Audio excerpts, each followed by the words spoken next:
A seguir, Hora da Notícia.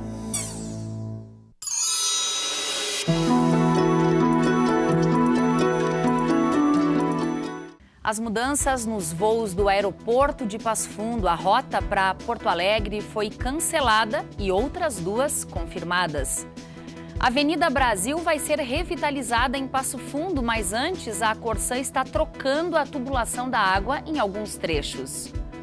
O excesso de chuva aqui na região entre o final do mês de maio e o início do mês de junho, trouxe consequências para os produtores de leite. O PF é convidado a fazer parte da União Latino-Americana de Extensão Universitária. No estúdio, nós vamos conversar com a vice-reitora de Extensão e Assuntos Comunitários aqui da UPF. E ainda mais de 200 exposições e mais de 190 mil visitantes em 4 décadas do Museu Histórico Regional. Hoje é quarta, 21 de junho, é hora da notícia.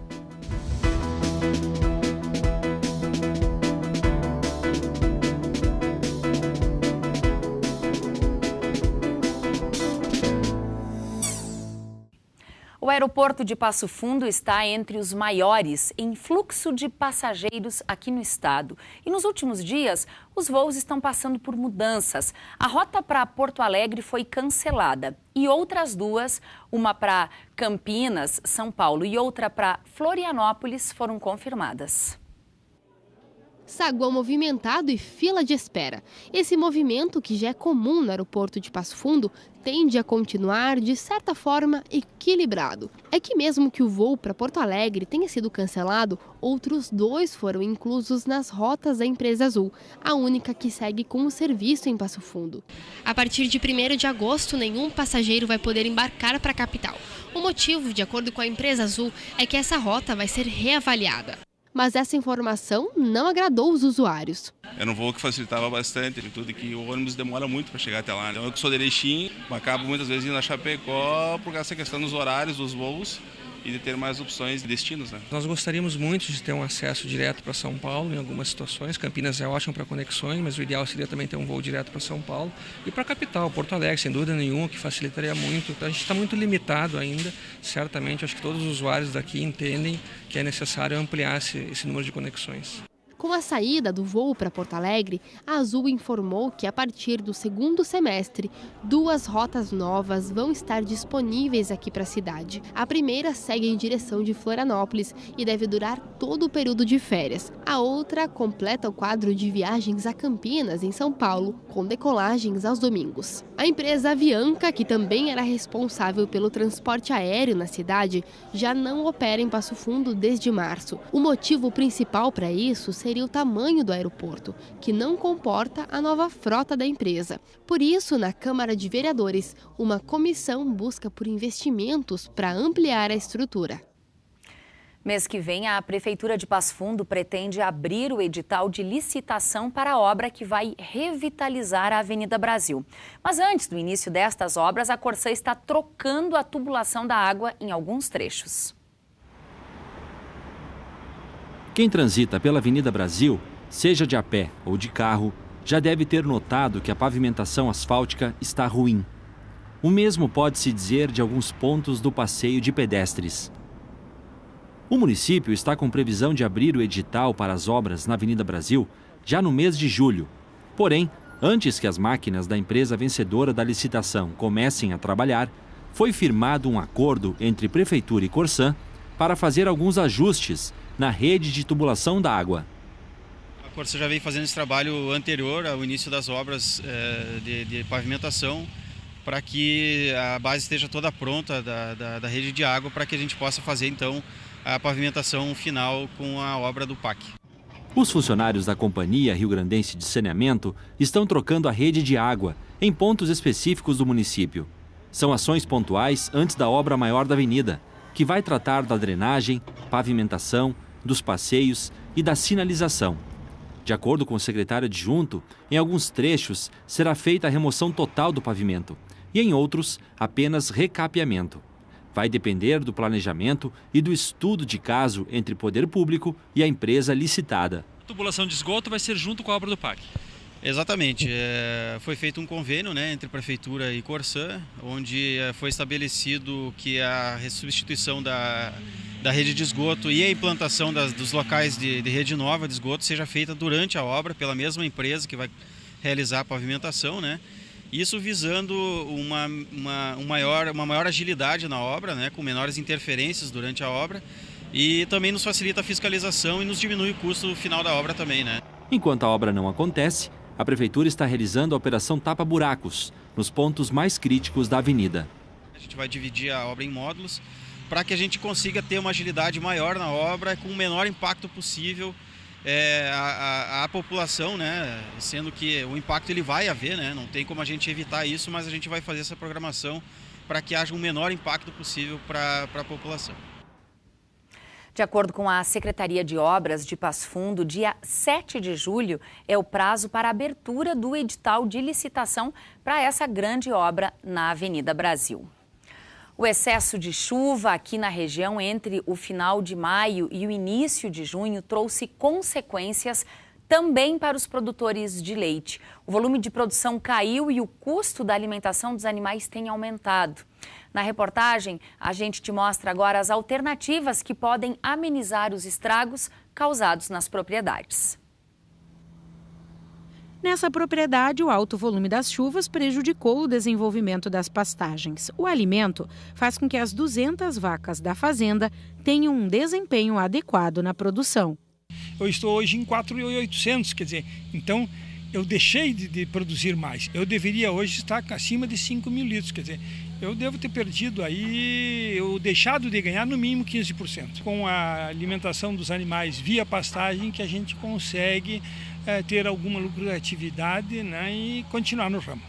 Ter uma reserva como a silagem, por exemplo, pode ser uma alternativa para substituir o uso de alimentos volumosos, que é o caso do pasto. Aí é que entra a importância de ter um planejamento na produção leiteira. O alimento conservado passa pela silagem, por um bom planejamento das quantidades e da qualidade de silagem, passa pelo uso do feno ou do pré-secado, passam pelo maior uso da ração. Claro que quando você fala em ração, você aumenta o custo de produção, então não seria a primeira alternativa em termos de alimentação. Além destes problemas de alimentação, a chuva traz outras dificuldades. Entre elas, o barro em volta das instalações. O excesso de umidade não favorece o bem-estar do animal, contribuindo para a redução do leite e o aumento do risco de mastite. O manejo fica um pouco mais complicado, então você precisa preparar a sua propriedade utilizando o calçamento ao redor das instalações, utilizando o encascalhamento, utilizando alternativas como uma boa drenagem em torno das instalações para reduzir o acúmulo de água em torno dessas instalações e reduzir a produção de barro em torno dessas instalações. Então essa seria uma alternativa que reduziria o impacto das chuvas em cima da baixa qualidade do leite. É uma atividade difícil, uma atividade que exige, tecnicamente, nós temos de ser um excelente agricultor, em primeiro lugar, né? Temos de ter uma boa atividade veterinária, né? E nutrição e reprodução, quer dizer, é uma atividade que exige muito da gente, né? Amanhã acontece um encontro sobre horticultura em Passo Fundo. Entre os assuntos, o uso de herbicidas, fungicidas e inseticidas nas culturas de hortaliças e vegetais. O evento acontece no Salão da Comunidade do bairro São José a partir da 1h30 da tarde. Outras informações você consegue pelo telefone que aparece aí na tela. O programa Estúdio 4 desta semana fala sobre um assunto que é preocupação da maioria dos municípios brasileiros, o consumo de crack. Veja um trecho do programa que vai ser reapresentado hoje, às 8 da noite, e também uma última exibição na sexta, às 11 da noite. Para que a gente possa, talvez, pensar o que poderia dar certo, acho que aquele ambiente não é saudável para ninguém, né? Estar ali não é legal para ninguém. Então, talvez o que a prefeitura tivesse que, sim, é terminar com aquilo, mas para terminar, talvez uma construção anterior, talvez apontar perspectivas e ter muita gente preparada, uma equipe técnica bastante habilidosa e muito bem preparada para dar conta daquele contingente todo, né? Em Passo Fundo não existe uma unidade de internação compulsória com contenção contra fugas. Passo Fundo encaminha os seus pacientes, crianças e adolescentes, os quais eu posso falar com propriedade, para o município de Carazinho. Tudo bem, vamos internar. Tá, mas que tipo de internação? 15 dias, 30 dias, 60 dias, 45 dias num hospital geral, 45, 60 dias numa clínica, 6 meses, 9 meses, 12 meses numa comunidade terapêutica? E após isso? Né? O que seria feito? Se existia algum planejamento, isso não foi mostrado à população. Cremos que não existia um planejamento em todos esses eixos. Por isso ficou muito simplista, muito ingênuo. Porque não adianta só trocar de lugar, tirar por algum tempo, eles vão retornar. Toda aquela alocação de recursos, tanto financeiros como de pessoal, acaba se tornando quase que inócua. Mas, claro que algo precisava ser feito e precisa ser feito. Um espaço que já recebeu mais de 200 exposições e mais de 190 mil visitantes. É um museu histórico regional e a gente conta essa história depois do intervalo.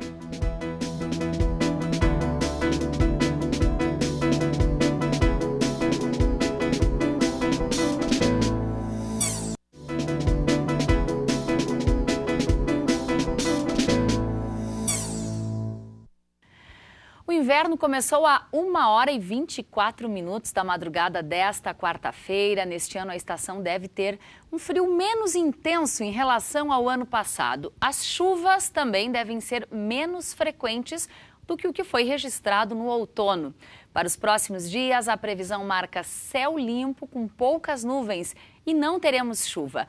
Veja como fica o tempo quinta e sexta-feira.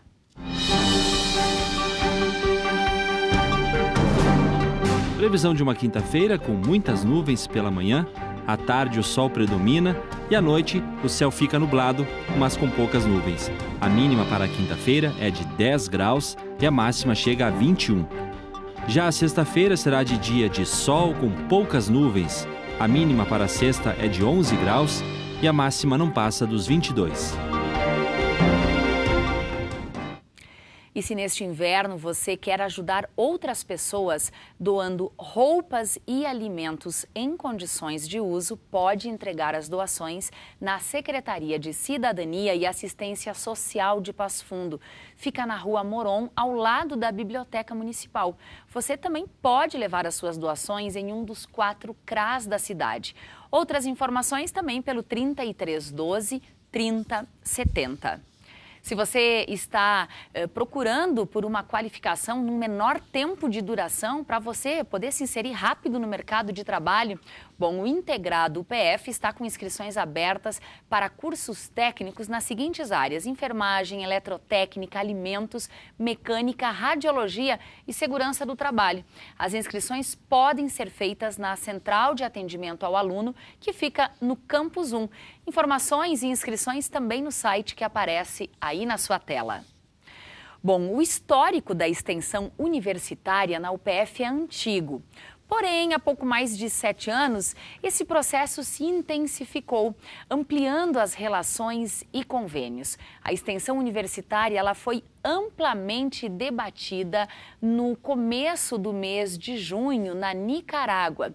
E lá estava a vice-reitora de extensão da UPF, professora Bernadette Dalmolin, hoje nossa convidada aqui no estúdio. Professora Berna, seja bem-vinda ao UPF TV. Que novidades, que informações importantes lhe chamaram a atenção nesse encontro? Então, esse é um encontro que envolve todas as universidades, ou boa parte das universidades da América Latina e Caribe. É um momento de socializar trabalhos, é um momento de aprofundar a extensão na América Latina. Então, tudo isso foi desenvolvido nesse tempo que nós passamos lá. Encontro com as universidades e, sobretudo, algo bastante rico e importante para nós, que é a questão do intercâmbio. Né? Nós entramos nessa ocasião numa rede que é a maior rede latino-americana de extensão universitária, uma rede que já existe em torno de 20 anos e que produz aquilo que a extensão tem de melhor, eu diria, na América Latina e quiçá no mundo, até porque nós temos uma realidade, uma identidade cultural bastante semelhante com outros países da América Latina. Então, a nossa extensão universitária, ela se assemelha. E de que maneira isso vai impactar o estudante aqui da UPF? Qual a importância disso, até mesmo para a instituição, professora Berna? Fizeste referência que há algum tempo nós estamos trabalhando com outras instituições, né? Intensificando. Exatamente. Nós já tínhamos uma parceria com os países aqui da região sul, do Mercosul. Agora nós ampliamos para o conjunto de outros países. Então, nós continuaremos realizando os nossos estudos, as nossas jornadas, intercâmbios universitários, processos de formações conjuntas, né, que já experimentamos aqui na região sul e agora poderemos fazer com o conjunto das outras universidades. Assim, tanto nossos professores quanto nossos estudantes poderão fazer parte dessa riqueza, dessa diversidade existente na América Latina. A gente sabe que hoje o intercâmbio, a possibilidade de visitar outro país e por lá ficar por algumas semanas ou meses, isso faz muita diferença na formação profissional, assim como participar de um projeto de extensão. E aí unir as duas coisas parece uma receita ideal para uma boa formação. Perfeito, sobretudo assim nessa extensão que nós estamos discutindo na América Latina, né? A extensão teve ao longo do tempo e tem muitos vieses, mas nós pensamos numa extensão integral, que de fato envolva e aproxime universidade e comunidade. Aliás, no ano que vem nós estaremos comemorando os 100 anos de reforma universitária, que são os 100 anos do Manifesto de Córdoba, onde aconteceu um movimento bastante intenso que buscava, naquele momento, uma aproximação entre universidade e comunidade. E aí que ressurge a extensão com esse viés, né, de aproximar, de dialogar com os povos, de realmente trazer os grandes problemas da comunidade para dentro da universidade e a universidade para dentro da comunidade. Então, é nessa linha que nós estamos trabalhando, é nessa linha que a América Latina trabalha. E no Brasil, nós estamos num momento bastante rico também, porque está havendo uma mudança a partir do Plano Nacional de Extensão, que é a inserção curricular da extensão, ou seja, a possibilidade da extensão fazer parte da vida de todos os estudantes, do currículo, para ele ter realmente essas vivências ricas, integrados aí com o ensino e com a pesquisa. Só para a gente dar exemplos, professora Berna, quando a comunidade é atendida numa clínica odontológica aqui da UPF, é uma atividade de extensão. Quando pessoas que trabalham em casas de acolhimento em Passo Fundo recebem um suporte, uma estrutura, é um trabalho de extensão. E assim nós poderíamos citar dezenas de projetos que a UPF tem na comunidade. Perfeito. Em todas as áreas do conhecimento nós temos projetos e nós queremos que haja uma aproximação cada vez maior com o mundo, né, de dentro da universidade, com os professores, com a sala de aula, para que a sala de aula também possa ficar mais rica, para que os alunos possam estar mais em interação e na resolução de problemas que vão fazer parte da vida posteriormente, né? E depois é nessa comunidade que ele vai trabalhar. Exatamente. E trabalhando com toda a diversidade, com a interdisciplinaridade, né? Com os problemas e com a vida do jeito que ela é. Tá certo. Obrigada, professora, pelas informações e bom trabalho. Obrigada. O Museu Histórico Regional de Passo Fundo está prestes a completar 40 anos. E você vai conhecer agora um pouco desse espaço nessas 4 décadas. Foram mais de 200 exposições e mais de 190 mil visitantes. Quantas histórias cabem dentro de um museu? E dentro de 4 décadas? No ano de 1976, um trabalho de conclusão de curso feito por alunas de Plástica e Desenho do Instituto de Artes da UPF propôs a criação de um museu histórico. A pesquisa gerou resultados e no ano de 1977, através de um decreto municipal, foi criado o Museu Histórico Cultural. Somente no ano de 1996 é que o espaço passou a ter o nome de Museu Histórico Regional, passando a ser administrado pela UPF em parceria com a Prefeitura de Passo Fundo.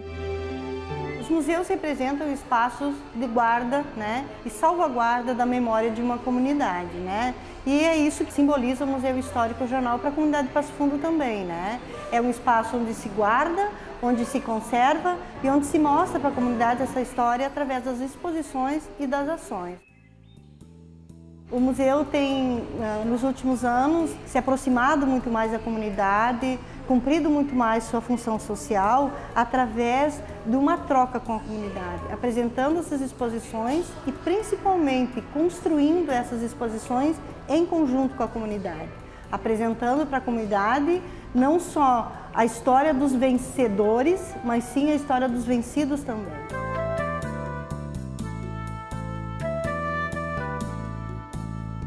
Desde a reabertura, o museu recebeu cerca de 4.000 doações. Hoje, o acervo tem mais de 13.000 itens, que ficam divididos em setores. Esse é o setor iconográfico. O que esse setor representa é uma inovação dentro do museu, que era um setor que não tinha, né? E o objetivo dele principal é a catalogação, né, dos objetos, enfim, que a comunidade tem, traz até o museu, faz a doação. E quando chegam aqui a gente faz a catalogação, atribui o número de registro, faz o processo documental formal.